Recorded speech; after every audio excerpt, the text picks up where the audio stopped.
Hello दोस्तों, welcome to हॉररलैंड। आज मैं आप सभी के लिए लेकर आया हूँ प्लेइंग विद डॉल्स मूवी, जो कि एक थ्रिलर हॉरर मूवी है और ये स्लैशर अडल्ट कैटेगरी में भी आती है। वैसे तो इस मूवी के टोटल 4 पार्ट हैं और आज मैं पहले पार्ट प्लेइंग विद डॉल्स को एक्सप्लेन करने वाला हूँ। और अगर आप इस वीडियो को पसंद करेंगे तो मैं इस मूवी के बाकी पार्ट्स जैसे कि प्लेइंग विद डॉल्स हैवॉक और playing with dolls cry havoc को भी एक्सप्लेन करूंगा। तो मुझे कमेंट में जरूर बताना है कि आप बाकी के वीडियोस देखना चाहोगे या नहीं। और हाँ, तो मैं इस मूवी के एंड में उन वीडियो को भी डाल दूंगा। तो अब ज्यादा टाइम वेस्ट नहीं करते हुए आगे बढ़ते हैं। मूवी की शुरुआत में हमें एक पुलिस ऑफिसर और एक गार्ड के बीच में लड़ाई दिखाई जा रही थी और दूसरी तरफ हम एक लड़की को एक भयानक मास्क पहने किलर से भागता हुआ देखते हैं। वहीं पुलिस ऑफिसर और एक गार्ड जहां पर लड़ाई कर रहे थे, वहां पर हमें एक रेस्ट्रिक्टेड एरिया का बोर्ड दिखाई देता है जिस पर लिखा हुआ था कि अगर कोई इस एरिया से आगे जाएगा तो उसे गोली मार दी जाएगी।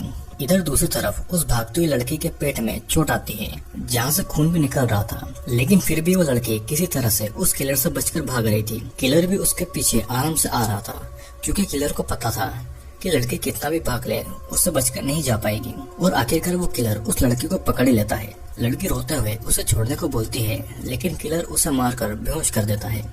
वो लड़की जब चिल्लाती है तो उसकी आवाज दूसरी तरफ लड़ रहे पुलिस ऑफिसर और उस गार्ड को सुनाई देती है। पुलिस ऑफिसर कहता है कि अगर हमने कुछ नहीं किया तो अगली बारी हमारी होगी। वो गार्ड उस पुलिस ऑफिसर की बात को इग्नोर करके फिर से उससे लड़ने लगता है, जिस कारण से पुलिस ऑफिसर को जानबूझ के उस गार्ड को गोली मारनी पड़ती है। गोली की आवाज वहाँ से कुछ दूर एक दूसरे ऑफिसर को सुनाई पड़ती है और वो अपने बॉस को कॉल करके गोली की आवाज के बारे में बताता है। उसका बॉस उस गार्ड को कहता है कि कोई भी बाहर का इंसान हो उसे गोली मार दे, और गार्ड उस पुलिस ऑफिसर को दूर से ही गोली मार देता है। लेकिन उसे ये नहीं पता था कि वो पुलिस ऑफिसर मरा है या नहीं। दूसरी तरफ उस लड़की को उस किलर ने एक पेड़ में कांटे वाले तारों से और रस्सियों से बांध कर रखा हुआ था। वो लड़की जब होश में आती है तो खुद को ऐसे बंधा हुआ देखकर बहुत ज्यादा रोने लगती है। किलर एक चाकू से उस लड़की के कपड़े धीरे धीरे फाड़ देता है और फिर वो चाकू से उसके ब्रेस्ट को काटकर उसका खून वहाँ से निकालकर उसे एक बोतल में भरता है। वो लड़की बहुत तड़पती रहती है और फिर वो किलर उस लड़की के पेट में चाकू मार के उससे वहाँ से फाड़ के अपना हाथ उसके पेट में डालता है और उसके पेट के अंदर से ही वो वहाँ का मांस बाहर निकाल लेता है, जिससे कि वो लड़की वहीं पर तड़प तड़प कर मर गई थी। हमें दिखाई देता है कि ये सब किलिंग एक आदमी अपने कंप्यूटर में बैठकर देख रहा है।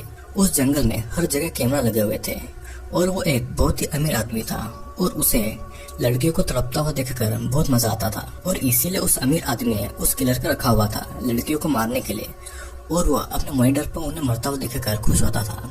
अब सीन शिफ्ट होकर सिंडी नाम की एक लड़की पर आता है। सिंडी की दोस्त लोरा उस घर के सारे सामान को बेचकर और सिंडी के सारे सेविंग्स के पैसे को चुराकर वहाँ से भाग चुकी थी।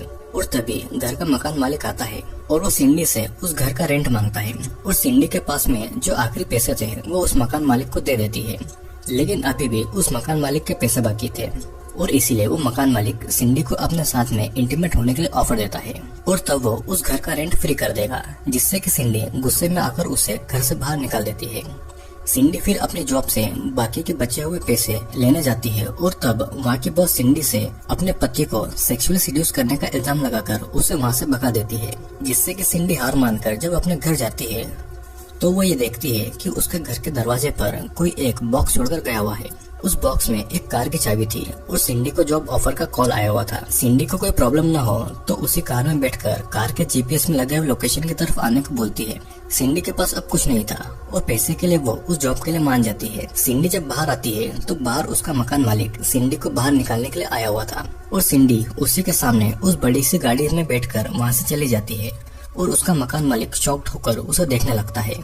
सिंडी अपनी नई जॉब से बहुत ज्यादा खुश थी, लेकिन जैसे जैसे रास्ता सुनसान जगह पर आ रहा था तो टेंशन में आ जाती है।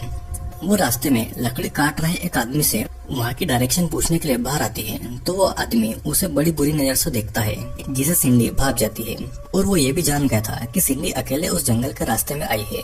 सिंडी को वो आदमी ठीक नहीं लगता तो वापस से अपनी गाड़ी में आकर अपने रास्ते पर निकल जाती है और फिर वो एक टूटे फूटे घर पे जा पहुंचती है और वहाँ से उसका जीपीएस भी अब काम नहीं कर रहा था, जिससे कि सिंडी और ज्यादा टेंशन में आ गई थी और उसका वापस जाने के लिए अब पेट्रोल भी नहीं बचा हुआ था। अब कुछ देर के बाद में सिंडी को जॉब ऑफर के लिए कॉल करने वाली औरत आती है वो सिंडी को लेके एक घर में जाती है और सिंडी का जॉब यही था कि वो उस घर का ख्याल रखे, उसे साफ करे। और ये घर एक अमीर आदमी का घर था जो कि सिर्फ वेकेशन बनाने के लिए यहाँ पर आता था।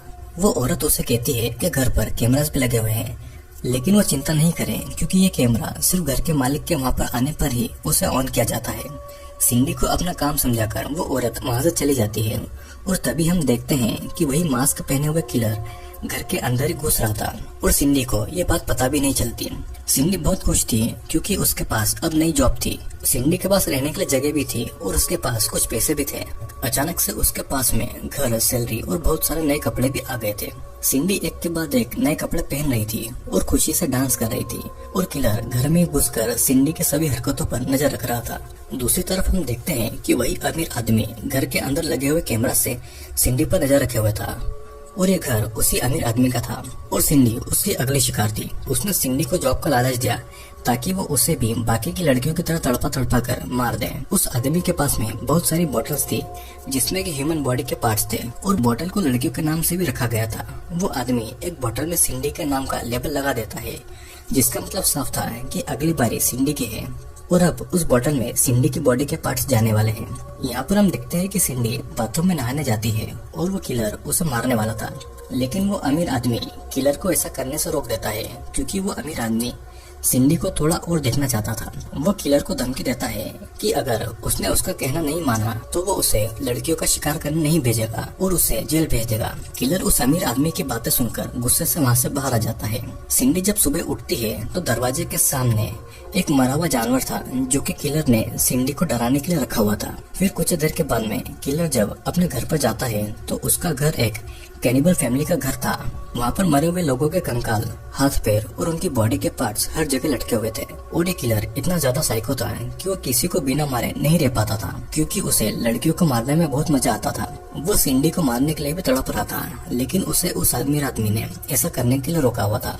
इधर हम देखते हैं कि सिंडी रात के समय ड्रिंक करके सो जाती है और किलर सोते हुए सिंडी को गलत तरीके से टच कर रहा था और वो उसके प्राइवेट पार्ट को भी टच करता है। वो सिंडी के बेड के नीचे छुप जाता है और सिंडी को भी ऐसा लग रहा था कि कोई उसके आसपास है। उसे एहसास होता है तो वो उठकर पूरा घर चेक करती है, लेकिन उसे वहाँ पर कुछ नहीं मिलता।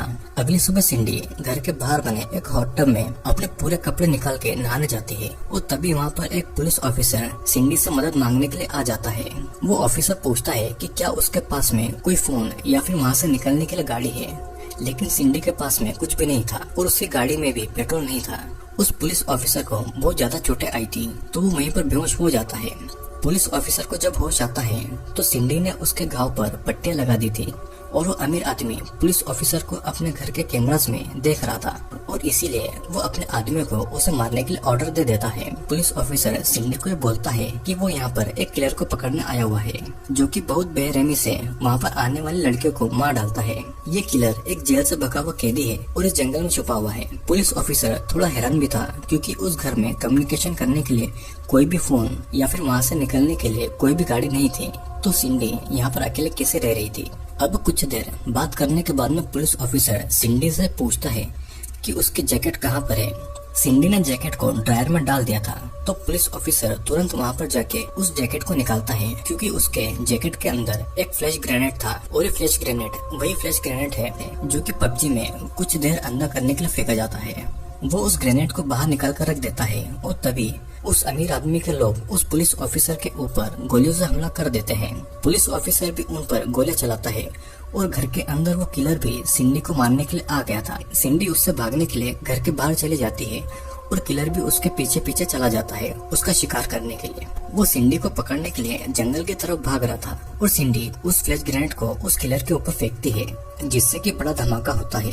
उस धमाके से सिंडी और किलर दोनों थोड़ी देर के लिए अंधे हो जाते हैं, मतलब कि उन्हें ठीक से कुछ दिखाई नहीं दे रहा था। सिंडी फिर भी वहाँ से भागती है लेकिन उसे कुछ भी नहीं दिखाई दे रहा था तो वो एक पेड़ से टकरा कर बेहोश हो जाती है। किलर वहाँ पर आता है और सिंडी को उठाकर कहीं ले जा रहा था और उसे एक लकड़ी के ऊपर पेट के बल लिटा देता है, जिसके बाद में किलर कुछ ऐसा काम करने जा रहा था जिसे सुनकर आपके होश भी उड़ जाएंगे। वो पेड़ से एक लकड़ी का टुकड़ा तोड़ता है और वो उसके प्राइवेट पार्ट में उस बड़े से लकड़ी के टुकड़े को घुसाने वाला था। सिंडी अभी भी बेहोश थी और उसे पता नहीं था कि उसके साथ में क्या होने वाला है और तभी वहाँ पर एक पुलिस ऑफिसर आके उस किलर को मार के जख्मी कर देता है, जिसके बाद में सिंडी भी वहाँ से भाग जाती है। दोस्त के लिए कार में भागता है क्योंकि उस पुलिस ऑफिसर ने उसके सारे आदमियों को मार डाला था। वो जंगल के रास्ते भागता है और जंगल के रास्ते में उसे सिंडी मिल जाती है। सिंडी उसे किलर से बचाने के लिए मदद मांगती है और उसके साथ कार में बैठकर वहाँ से निकल जाती है। लेकिन सिंडी को ये नहीं पता था कि अनजाने में वो उसी आदमी से जा मिली है जिसने उसे जानबूझकर वहाँ पर फंसाया था ताकि वो उसका शिकार उस किलर से करवा सके। और इसी के साथ में ये मूवी यहीं पर एंड हो जाती है।